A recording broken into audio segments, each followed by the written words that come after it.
Howdy y'all, Fast Force 289, welcome back. And in this video, we're gonna be working on my 1968 Ford Fairlane, and I'm gonna show you how to change the thermostat in this car.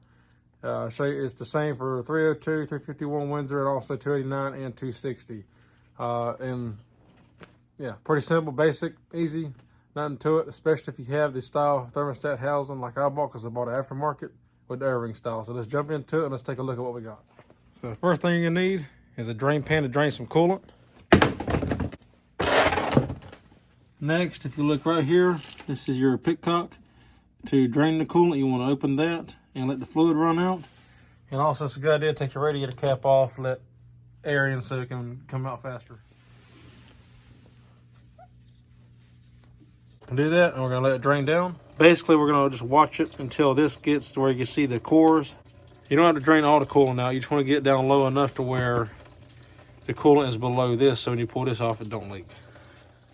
While that's draining, I'm going to show you the thermostat that I got. This is a Murray brand that I got from O'Reilly's Auto Parts.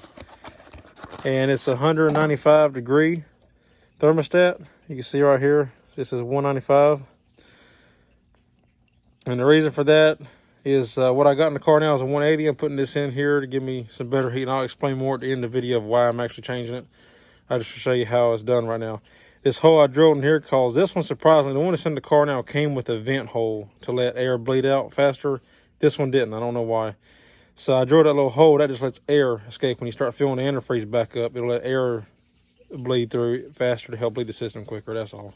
You don't have to do it, but it does help. All right, now while that's draining down, I can go ahead and loosen my radiator hose. Now, I'm not going to take the bypass hose loose. I'm going to try to do this without removing it, because usually when you try to remove these, they always tear. Since this is a new thermostat housing, it might come loose from here relatively easy. But since the water pump was painted, it's secured to that paint's secured to the hose, it'd be hard to break it loose there. But I'm going to try to do it without taking that loose.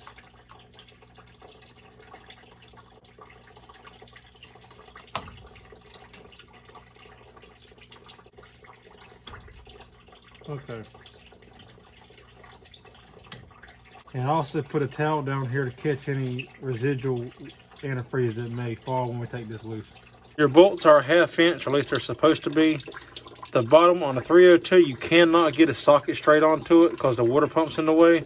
If you got a 351 Windsor, you can get a socket straight onto it because the deck height is taller on a 351 Windsor, which raises this up about maybe 1/2 inch or so you can get straight to it. You have to get a wrench in here from the side and work it, and then take it out with your fingers. Good to go. All right, that should be enough coolant drained out, so we can close this up. I like to take a towel, and there's going to be a little bit of antifreeze left in here. I like to soak it up. I want to get as much antifreeze up as I can. That way I make less of a mess. And you're not going to be able to get it all, but the more you get now, the less you'll spill later. Take our 1/2 inch wrench. We can break these bolts loose.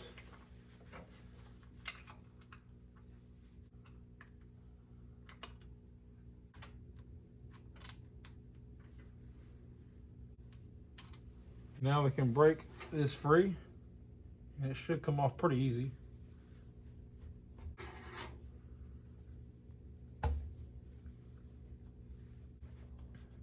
Oh yeah, perfect. And our O-ring stays stuck to the intake, which is fine. I could pull it off the intake, stick it back in the thermostat housing, and that'll be good to go. I'll give you a close up what I'm talking about. See, I got this O-ring style. The traditional Ford 302, 351 Windsors had a paper gasket. You have to apply RTV, and it's a pain to clean, and just makes it a long and tedious process to change the thermostat. But with this, I got this from Holley, and it's an O-ring. I think Edelbrock makes one too, and it's just O-ring goes in there, and this way you can reuse it. As long as your O-ring don't tear, and this should come off of here relatively, yeah. See, it's coming right on off. Just be careful not to tear it whenever you remove it, because you can reuse an O-ring. We get ready, I'll just stick it back in the thermostat housing and stick it back up there, and it'll be good to go.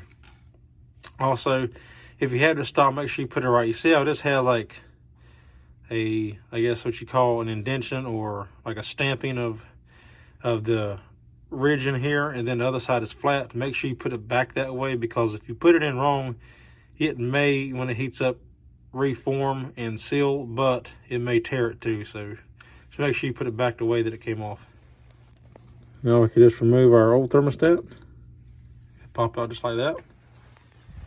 And on this one, you don't need RTV for this thermostat housing, but what I recommend doing so then the thermostat don't fall out is you can see how I applied a thin layer of RTV around this to hold it in the thermostat housing. That way when I put the thermostat housing on, it doesn't fall out and get pinched between the intake and the thermostat housing. Yeah, and that's a good way to hold it in place until you get it bolted down. Then it'll stay in place, obviously, after it's bolted down. So now we're going to get our stuff cleaned up. I'm going to clean up this water, which it isn't really necessary since I'm using an O-ring. You don't have to, but I'm going to clean some of this water up, clean the intake up, wipe it down, and clean up in here, and then we'll put the new one in. All right, so now we're ready to install our new thermostat. If you have this bleed here, hole here, and you see what I was talking about on the old one, see how it has that bleeder hole made into it?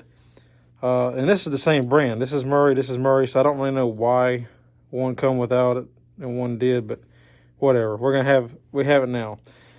So you want this facing up on the motor, so it would install like this. That way, because air goes up, obviously it'll bleed out better that way. I also like to take my new thermostat and just test fit it and make sure it fits in there right. That's a good snug fit, so we know that's right.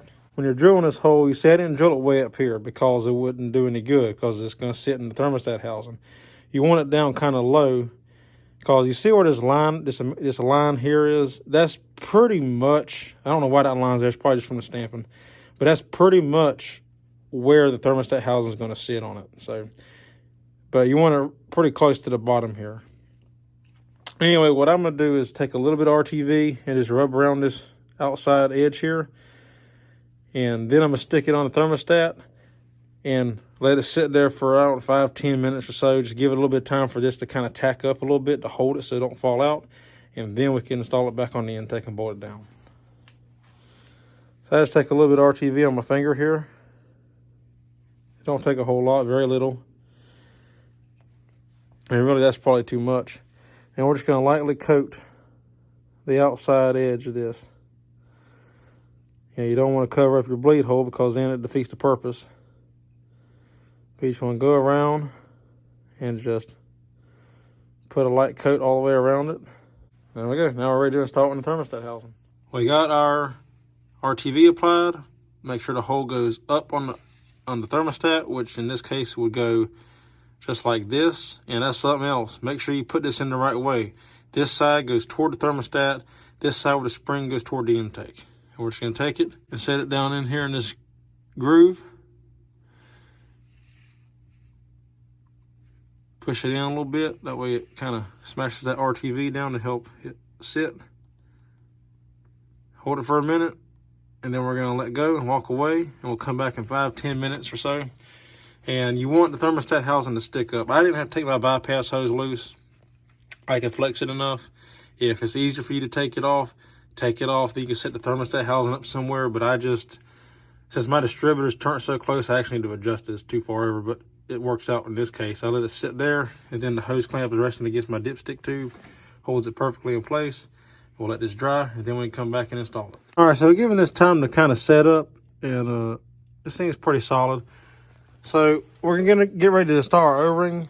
One thing that you want to do when it comes to installing O-rings and all, it's a good idea. We're going to dry this off, and I'm going to put a thin layer of grease on here. The reason for the grease is to kind of help it slip around a little bit as it's being seated on. Even though this has already been kind of formed, you could just put it straight back without the grease, but I'm going to do it so it can kind of slip a little bit as it's being tightened down so it can settle more and you don't run the risk of tearing or cutting your seal when you're tightening it down.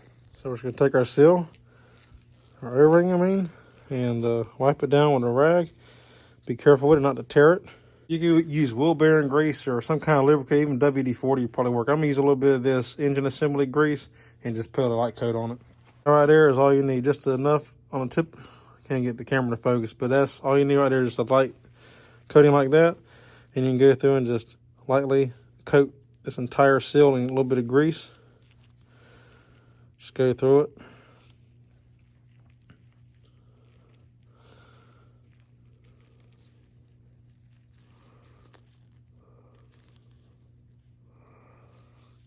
And there we go. And the grease kind of acts as a sealer too to help seal it until it heats up to made it to the surfaces. There we go. Now we can get ready to install it. All right, so put our O-ring back. Remember, make sure you put the form back down to the way it was. Just set it in here like so. Push it down all the way.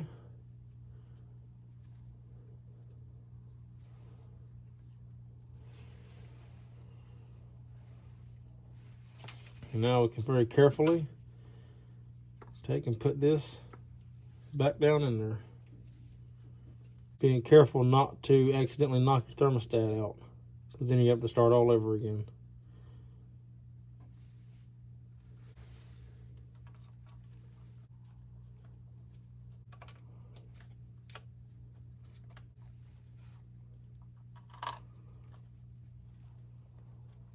Then you just want to snug your bolts up. You ain't got to kill it.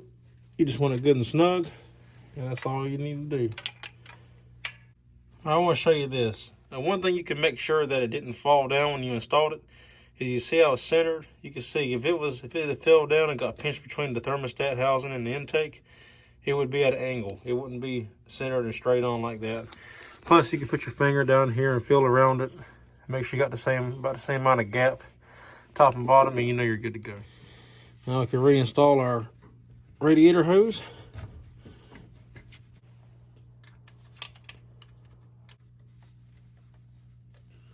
All right, once you got all that done, you can go through and wipe everything down, clean it up, get up any spills we may have made.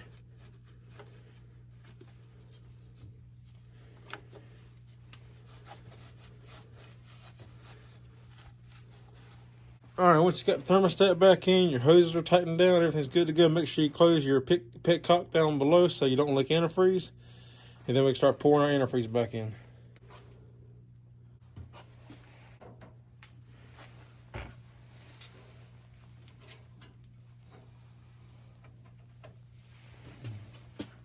And we're good to go. And if you don't have an overflow bottle, like I'm using my old windshield washer fluid bottle here as an overflow bottle. But if you don't have one, you want to leave the level in the radiator just a little bit low, leave the cap off, start the car up, and watch it, wait for it to warm up, see the thermostat open, and then top it off and you're good to go. But if you have one of these, you can just fill this up and then whatever it needs, it'll take out and put in the radiator. Alrighty guys, that's it. We got the thermostat installed. It works great. The heat works now like it's supposed to. The car actually warms up. The fans kick on and off like they're supposed to now. Everything works great. And that's all there is to it. Real quick, simple install, especially if you have that O-ring style like I bought. I recommend it. They don't cost a whole lot. I think it was like 20 bucks, maybe 25, something like that. I can't remember. Not a whole lot of money, and it's good to have. It doesn't leak. It works great. It's the first one I've ever used, but I have very good things to say about it. I've never had a problem, so happy with it. If y'all like the video, give me a thumbs up. I'd appreciate it. If you're not subscribed, consider subscribing. As always, I appreciate it. And thank y'all for watching, and I'll see y'all in the next one. Take care.